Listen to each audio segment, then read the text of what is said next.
L'Estonie construit un mur de guerre et la Russie en est la raison. Pendant que le monde observe l'Ukraine, l'Estonie se prépare à ce qui pourrait arriver ensuite. Aux côtés de la Lettonie et de la Lituanie, elle lance la ligne de défense baltique, un vaste projet multinational visant à transformer leurs frontières communes avec la Russie et la Biélorussie en une immense barricade militaire. On parle de 600 bunkers en béton, de points d'approvisionnement fortifiés et de défense en profondeur s'étendant le long de la frontière orientale de l'OTAN. Ce n'est pas du bluff, mais un avertissement. Une avancée russe vers l'ouest serait difficile et coûteuse. Alors, qu'est-ce qui est précisément en construction en Estonie? Et pourquoi ce pays prend-il les devants? Pour répondre à cette question, il faut remonter le temps, bien avant que l'Estonie moderne ou la Russie n'existe. De 1940 à la fin des années 1980, l'Estonie, la Lettonie et la Lituanie étaient des républiques de l'Union soviétique. Mais contrairement aux autres territoires soviétiques, qui faisaient partie de l'Empire russe depuis des siècles, les États baltes ont conservé des identités nationales, des langues et des cultures distinctes qui ne se sont jamais complètement assimilées au cadre soviétique. Les efforts soviétiques pour repeupler les nations d'après-guerre et effacer les identités nationales au profit d'une identité unitaire ont impliqué l'installation de Russes dans la région et l'émigration des populations locales. Mais la culture balte fondamentale est restée très différente de celle des autres nations européennes au sein de l'Union ou même du pacte de Varsovie. Les États baltes avaient un droit constitutionnel de faire sécession de l'Union des républiques socialistes soviétiques, bien que principalement théorique. Cependant, avec l'économie soviétique vacillante, à la fin des années 1980, les revendications d'autonomie et d'indépendance ont poussé ces trois États à être les premiers territoires soviétiques à l'exercer. Les États baltes sécessionnistes se distinguaient des autres ex-républiques soviétiques par leur orientation quasi immédiate vers l'Occident. Peu de temps après avoir retrouvé leur indépendance, au lieu de tenter de renouer leurs relations avec la Fédération de Russie, les trois pays ont mené avec succès des programmes similaires de réformes politiques et économiques, se transformant en démocratie au potentiel de marché florissant. Avec l'intégration européenne et le renouveau culturel, ils ont adhéré à l'OTAN et à l'Union européenne en 2004. Cependant, l'adhésion à l'OTAN ne se limitait pas à l'économie ou au prestige. Pour les petits États baltes, proches des grands centres de population et ports navals russes sur la mer Baltique, il s'agissait de survie. Vladimir Poutine, déjà président lors de l'adhésion de l'Estonie, la Lettonie et la Lituanie à l'OTAN, en 2004 se préoccupait peu de leur orientation pro-occidentale au début, ce qui peut surprendre. Sa réaction à l'époque était remarquablement modérée selon les standards actuels. En 2001, lors d'une interview radio avec National Republic Radio, interrogé sur son opposition à l'entrée des trois pays baltes dans l'OTAN, Poutine a déclaré que la question ne pouvait se résumer à un simple oui ou non. Il a ajouté que nous ne pouvons pas empêcher les gens de faire certains choix pour accroître la sécurité de leur nation comme ils l'entendent. Poutine n'était pas soudainement devenu pro-occidental, loin de là. La Russie, au début des années 2000, se remettait encore de l'effondrement économique des années 1990, et Poutine se concentrait sur la consolidation du pouvoir à l'intérieur du pays, plutôt que sur sa projection à l'extérieur. Il a maintenu l'apparence de coopérer avec l'OTAN, affirmant même que la Russie pourrait en devenir membre si on lui accordait assez de temps. Mais un changement fondamental s'est opéré dans le monde, et la pensée de Poutine, vers 2003, la nouvelle vague d'expansion démocratique post-soviétique, avec la révolution des roses en Géorgie, a intensifié les tensions entre les États-Unis et la Russie. Poutine a accusé les États-Unis d'avoir aidé à cette percée démocratique, et d'avoir contribué à installer le président Mikhail Saakachvili, qu'il considérait comme une marionnette pro-américaine. Cela allait dessiner un schéma qui avait commencé avec les actions de l'OTAN en Yougoslavie en 1999 et qui allait se répéter au XXIe siècle. Poutine n'était pas principalement menacé par les capacités militaires défensives de l'OTAN. L'OTAN n'a jamais attaqué l'Union soviétique ou la Russie, et ne le fera probablement jamais, comme Poutine le sait. La vraie menace était la volonté de l'OTAN de soutenir les démocraties et d'affaiblir les régimes oppressifs. Du moins, vu sous l'angle de l'OTAN, souvent en utilisant sa position de plus grande alliance militaire et la mieux financée. Cela est particulièrement vrai pour l'Ukraine, un grand pays post-soviétique qui était la deuxième nation dissidente et militairement importante de l'Union, avec une démographie et une culture très proche de la Russie. Vladimir Poutine ne tolère pas une Ukraine prospère et démocratique à la frontière russe, sans liens avec la Russie. L'Estonie et les autres États baltes sont devenus un problème majeur pour Vladimir Poutine, au-delà de la simple stratégie militaire. Les pays baltes étaient d'ailleurs la preuve que les anciens peuples soviétiques pouvaient prospérer sans le contrôle russe, un sentiment qui résonnait évidemment en Ukraine. Durant les 10 premières années de l'adhésion des pays baltes à l'OTAN, les préoccupations de défense sont restées principalement théoriques. Malgré les tensions et les exercices militaires occasionnels, Un conflit réel semblait peu probable. Puis, 2014 a tout changé. L'annexion de la Crimée par la Russie en février 2014, suite aux manifestations pro-occidentales et à la destitution du président ukrainien pro-russe. Cela a inquiété les membres de l'OTAN quant à de possibles actions similaires de la Russie dans les pays baltes, avec des implications terrifiantes et immédiates pour ces derniers. Les dirigeants baltes ont tiré les leçons du conflit en Crimée. Ils ont conclu qu'ils devaient pouvoir réagir vite aux premiers signes de pression russe, similaires contre leur pays. Mais le vrai choc est arrivé en 2016, après les exercices militaires de l'OTAN, pour tester sa capacité à défendre les États baltes. Les résultats ont été édifiants, au-delà des pires craintes de chacun. Des simulations militaires de 2014 et 2015 ont montré que les forces russes pourraient prendre Tallinn, Estonie, et Riga, Lettonie, en moins de 60 heures, en menant une guerre éclair à travers la Baltique, empêchant ainsi toute réponse unifiée de l'OTAN avant qu'il ne soit trop tard. Pensez-y. Les propres simulations de l'OTAN suggéraient que 2 capitales nationales de membres de l'Alliance pouvaient tomber en moins de 3 jours. Les implications étaient renversantes. L'article 5 du traité de l'OTAN, qui engage tous les membres à défendre tout allié attaqué, serait dénué de sens si ces alliés voient être submergés avant que l'aide puisse arriver. Cette vulnérabilité était désormais aggravée par un cauchemar géographique, que les stratèges militaires appellent le corridor de Suwałki. Le corridor étroit de 40 à 60 miles le long de la frontière polono-lituanienne est devenu l'une des régions les plus stratégiquement vulnérables d'Europe. Ce pont terrestre vital, considéré comme le talon d'Achille de l'OTAN, sépare l'enclave fortement militarisée de Kaliningrad, appartenant à la Russie, de la Biélorussie, pratiquement une extension russe. Le corridor de Suwałki est l'unique lien terrestre entre les États baltes de l'OTAN et l'Europe. Le contrôle de ce corridor permettrait à la Russie de couper la Lituanie, la Lettonie et l'Estonie des renforts de l'OTAN par voie terrestre. La stratégie de la Russie est brutale. Envahir les États baltes, couper leur seule route terrestre vers l'OTAN et forcer un changement de gouvernement avant que l'Alliance ne puisse mobiliser ses forces. Ces dernières années, l'équation a changé en faveur de l'OTAN, avec l'adhésion de la Suède et de la Finlande dans les années 2020. Les 2 nouveaux membres pourront fournir un soutien aérien et naval vital en tant que première réponse. De plus, la Finlande permettant à l'OTAN d'utiliser 15 installations militaires du pays, l'Alliance peut maintenir en permanence des forces prêtes à intervenir. Pas directement dans les pays baltes, où le risque serait maximal, ni en Pologne, où il s'opposerait aux forces de Kaliningrad et de Biélorussie. Cependant, c'est le début de la guerre en Ukraine, qui a transformé la relation déjà fragile entre la Russie et l'OTAN en hostilité ouverte. Cela a presque éliminé toute notion que la Russie était ambivalente ou amicale envers ses anciens voisins soviétiques. Pour les États baltes, l'invasion de 2022 était un avant-goût de ce qui pourrait suivre. Toutefois, la guerre en Ukraine a révélé un élément modifiant radicalement le calcul stratégique. L'armée russe n'était pas la force irrésistible redoutée par les planificateurs de l'OTAN. La même armée qui était censée capturer les capitales baltes en 36 heures a eu du mal à prendre les villes ukrainiennes pendant des mois. Cependant, cette réalisation s'est accompagnée d'une autre éventualité effrayante.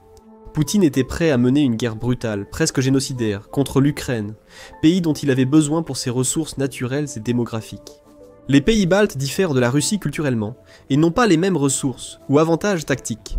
Vu que la Russie est prête à massacrer les Ukrainiens, malgré les liens historiques pour atteindre Kiev, elle serait sûrement d'autant plus disposée à le faire dans les pays baltes. Les États baltes refusent de faire des concessions. Ce qui signifie reconnaître qu'ils doivent être prêts à contester une invasion russe dès les premiers instants, suivant la violation des frontières baltes. Les évaluations du renseignement de l'OTAN deviennent de plus en plus alarmantes, alors que la guerre fait rage. Selon les stratèges militaires allemands, la Russie pourrait attaquer directement l'OTAN d'ici 2030, soulignant l'ampleur du problème.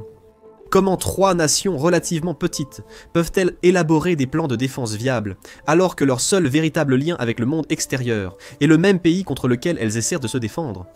La réponse est la ligne de défense balte prévue, qui a été annoncée publiquement le 19 janvier 2024 lors d'une réunion entre les ministres de la Défense de la Lettonie, de l'Estonie et de la Lituanie à Riga.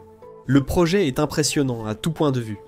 Selon l'accord initial, le projet d'installation anti-mobilité, estimé à 60 millions d'euros, 65 millions de dollars, prévoit la construction de bunkers tout au long de 2025 et au-delà. Mais la part de l'Estonie révèle à elle seule la véritable ambition de l'entreprise. Les nouveaux bunkers, similaires aux caves souterraines déjà courantes en Estonie, devraient faire 35 mètres carrés, soit 377 pieds carrés, Renforcés pour résister aux frappes d'artillerie et abriter jusqu'à 10 soldats, ce n'est pas un fantasme de lignes Maginot pour stopper des chars avec du béton. Les planificateurs militaires estoniens savent précisément ce qu'ils construisent et dans quel but. Le gouvernement estonien a suggéré que le projet envisage la ligne défensive non pas comme un dernier rempart. Au contraire, elle vise à dissuader la Russie de mener une attaque totale à travers la frontière russo-balte et de se concentrer sur des emplacements prédéterminés moins défendus, mais qui bénéficieraient d'un soutien accru de l'OTAN. La stratégie est également plus sophistiquée que des fortifications défensives permanentes. L'Estonie et ses voisins étudient la longueur de la ligne défensive réalisable en 1 mois de préavis. Et ils essaient seulement d'acheter, et de construire les parties qui doivent être déployées en premier. Le reste de la construction n'aurait lieu que lorsque la guerre deviendrait imminente. De plus, tous les pays s'approvisionnent et stockent des mines pour les utiliser avec les fortifications défensives. Les mines ne sont pas encore posées, mais ça va bientôt changer. En mars 2025, les États baltes et la Pologne ont annoncé leur retrait du traité d'Ottawa, invoquant l'agression croissante de la Russie et la nécessité des mines comme composant vital de la guerre défensive moderne, surtout dans les terrains étroits et disputés de la région baltique. Depuis l'annonce des premiers plans pour la ligne début 2024, les pays baltes avaient environ 1 an et demi pour exécuter le projet au moment de cette vidéo. En Estonie, la construction a débuté en juin 2025. C'est très en retard par rapport à la Lettonie, où les premières constructions ont débuté dès mai 2024. Des fossés anti-chars, signe de la ligne de défense, ont été creusés dans les villages frontaliers, entre l'Estonie et la Russie, le premier ayant été signalé à Vinsky. Chaque tranchée mesure environ 4 mètres de large, 20 mètres de profondeur, et s'étend sur 40 km. Les fossés sont conçus pour servir de guides à l'infanterie mécanisée et aux chars de combat principaux russes. Ils ralentiraient, ou forceraient les officiers russes à adapter et modifier le plan d'attaque. Comme le montre la situation en Ukraine, ce n'est pas le point fort de la Russie, mais les fossés ne sont qu'un début. D'ici la fin de l'année, l'Estonie prévoit de construire 28 bunkers et 10 dépôts de munitions. Le projet actuel vaut 44 millions d'euros, 5 millions de dollars, sur les 20 millions d'euros, 23 millions de dollars que le pays doit investir. L'Estonie établira une base militaire à Narva, ville frontalière, pour accueillir jusqu'à 250 soldats estoniens et de l'OTAN. L'Estonie a fini de tester 3 prototypes de bunkers en attaquant et en évaluant leurs points faibles. Les obusiers utilisés dans la guerre en Ukraine serviront à moderniser les bunkers les plus performants existants. L'OTAN a maintenant beaucoup plus d'informations sur les spécificités et l'efficacité de l'équipement militaire russe grâce aux données transmises par l'Ukraine en échange du développement de nouveaux prototypes. Alors que les autres États baltes suivent leur propre voie et partagent les résultats, l'Estonie se distingue par sa reconnaissance de l'agression russe et son doublement des investissements dans la défense. Alors que de nombreux pays débattèrent de leur capacité à atteindre l'ancien objectif de l'OTAN de 2% du produit intérieur brut pour la défense, l'Estonie avait déjà approuvé un plan d'investissement de 28 milliards d'euros sur 4 ans, soit 32 milliards de dollars. Cela permet à Tallinn d'allouer en moyenne 5,4% de son produit intérieur brut au budget militaire pour le reste de la décennie. Les dépenses couvrent non seulement l'équipement militaire classique, mais aussi les capacités cruciales en Ukraine. Cela pourrait signifier des améliorations des modèles existants de chars et de véhicules de soutien d'infanterie, ainsi que des investissements dans la guerre par drone, redéfinissant la nature de la guerre comme déjà évoqué sur cette chaîne. Bien entendu, cela dépend de l'efficacité de la stratégie défensive. Malgré quelques problèmes et questions de conception à surmonter, la stratégie pourrait permettre aux pays baltes de réaliser leurs grands projets. L'argument principal est que la ligne de défense balte pourrait ne pas suffire à créer une défense efficace contre les forces russes. Les 3 pays réunis n'ont pas assez de forces militaires ni de territoire entre leurs frontières et leur capitale pour organiser une défense décisive. Cependant, la ligne de bunkers vise à canaliser une attaque russe plutôt qu'à l'arrêter. Selon le général Martin Herem, ancien commandant des forces de défense estoniennes, la stratégie réelle est plus nuancée et potentiellement plus efficace. Le conflit ukrainien a montré que même de petits retards et complications peuvent avoir des effets considérables sur les opérations militaires. La résistance ukrainienne a contrecarré l'hypothèse initiale de la Russie de capturer Kiev rapidement, l'obligeant à une guerre urbaine coûteuse et à étirer ses lignes d'approvisionnement. Cela a causé des ruptures logistiques permettant à l'Ukraine de regagner la plupart du territoire perdu au début de l'invasion. La ligne de défense balte vise à créer des complications similaires, mais de manière bien plus systématique. Les forces russes sont contraintes de contourner des positions fortifiées, allongeant leurs lignes d'approvisionnement et exposant leurs flancs, ou d'attaquer des positions défensives préparées, entraînant pertes et retards. La ligne change les fondamentaux de l'invasion et oblige la Russie à s'adapter, plutôt que les pays baltes ne s'adaptent aux avancées russes. Mais une logique stratégique encore plus profonde est à l'œuvre. La vulnérabilité des États baltes est contrebalancée par la vulnérabilité de l'oblast de Kaliningrad, une enclave isolée du territoire russe. Malgré un important déploiement militaire et une partie de la flotte russe de la Baltique, l'isolement de la région du territoire principal implique que l'OTAN pourrait facilement contre-attaquer depuis l'Allemagne et la Pologne, pays ayant promis d'augmenter leurs dépenses de défense et leurs effectifs militaires. Cela crée une vulnérabilité mutuelle où les deux parties ont quelque chose à perdre, ce qui peut stabiliser la situation par la dissuasion plutôt que par l'escalade. Il faut aussi mentionner l'adhésion de la Finlande à l'OTAN. Cela a doublé la frontière russo-otanienne et ajouté un autre pays à l'histoire variée avec la Russie. Et qui a les raisons et les capacités de nuire à la Russie et d'entraver ses projets d'invasion. Et la ligne de défense baltique est plus qu'un simple projet défensif régional. Elle devient un nouveau terrain d'essai pour la guerre du XXIe siècle, et un modèle que d'autres nations pourraient suivre dans leurs conflits régionaux. L'approche de l'Estonie est remarquable car elle montre comment les petits pays peuvent obtenir une dissuasion efficace sans chercher à égaler leurs grands voisins. La ligne de défense balte et la modernisation militaire de l'Estonie représentent une stratégie du porc-épic, rendant le coût de l'agression supérieur aux bénéfices potentiels, que ce soit char contre char ou missile contre missile. Pour appuyer cet effort, l'Estonie acquiert aussi de l'équipement conventionnel. Cela inclut des batteries High Mobility Artillery, Rocket System, très utiles pour mettre en danger les positions offensives russes, ainsi que des systèmes de défense aérienne à moyenne portée, IRIS-T. Cela empêcherait la Russie de faire voler ses avions près de la frontière. C'est aussi plus crucial dans la Baltique qu'en Ukraine, car Saint-Pétersbourg, la deuxième plus grande ville russe, est à 190 miles de la Finlande et 84 miles de Narva. Cela forcerait la Russie à attaquer et se défendre en même temps contre l'OTAN, épuisant rapidement ses ressources et son moral comparé à l'Ukraine. La ligne de défense baltique est plus qu'un simple projet militaire. Elle transforme la société estonienne, le pays prévoyant 4000 soldats supplémentaires, prêts au combat d'ici la fin de la décennie. C'est un chiffre impressionnant quand on sait que la population totale du pays est de 1,3 million d'habitants, et que le nombre actuel de soldats actifs n'est que de 7700, selon le site des forces de défense estoniennes. Environ la moitié des hommes nés une année donnée serviront dans l'armée en Estonie, l'un des rares pays de l'OTAN à maintenir le service militaire obligatoire. La transformation sociale va au-delà de la formation militaire. Les enfants reçoivent désormais une éducation militaire de base dans les lycées, et les familles répètent des scénarios d'évacuation. L'Estonie prépare essentiellement toute sa population à la possibilité d'un conflit, mais cette préparation révèle des défis internes. L'Estonie compte une importante population russe d'origine ethnique, concentrée dans les régions où une grande partie de la ligne de défense balte est en construction, en raison de son passé soviétique. Le plan estonien prévoit des constructions dans le comté d'Ida-Viru, au nord-est de l'Estonie, où les Russes ethniques sont 35 fois plus nombreux que les Estoniens ethniques. Les sondages montrent les complications engendrées.